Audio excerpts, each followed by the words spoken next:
നിങ്ങൾ രാവിലെ ഒരു ട്യൂഷൻ, ഉച്ചയ്ക്ക് ഒരു ട്യൂഷൻ, വൈകുന്നേരം ട്യൂഷൻ, രാത്രി ട്യൂഷൻ, 24 മണിക്കൂർ 20 മണിക്കൂർ ട്യൂഷനാണ്. എന്ത് ചെയ്യും?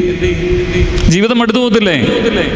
ഇപ്പം എൻ്റെ കയ്യിലാണെങ്കിൽ ചില ദിവസം കുഞ്ഞുങ്ങൾ വന്നിട്ട് പറയാം, അപ്പം ഇന്ന് ഞങ്ങൾ ട്യൂഷന് പോകുന്നില്ല. നമ്മൾ പോകണ്ട. ചില ദിവസം സന്തോഷിക്കണ്ടേ? 15 വർഷം ഈ കുഞ്ഞിനെ എന്ത് ചെയ്തു?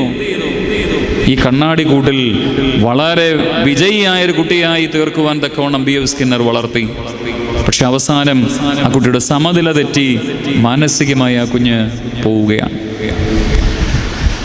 അതോടൊപ്പം വലിയ മനുഷ്യരെ സൃഷ്ടി, ഫ്രഞ്ച് ധനാട്ടിനായ ആൽഫ്രഡ് ദ പിയർകോട്ട് എന്ന് പറയുന്നൊരു മനുഷ്യൻ ഒരുപാട് ഉയരവും വലിയ ശരീരവുമുള്ള മനുഷ്യരെ സൃഷ്ടിക്കുവാൻ തക്കവണ്ണം ഒരു പരീക്ഷണം നടത്തുകയാണ്. ലോകത്തിൻ്റെ വിവിധ ഭാഗങ്ങളിലുള്ള ഒരുപാട് ഉയരവും നല്ല ശരീരവുമുള്ളവരെ ഒരുമിപ്പിച്ച് താമസിച്ച് അവരിലൂടെ ജനിക്കുന്ന ആളുകൾ വലിയ മനുഷ്യരാകും എന്ന് ചിന്തിച്ച്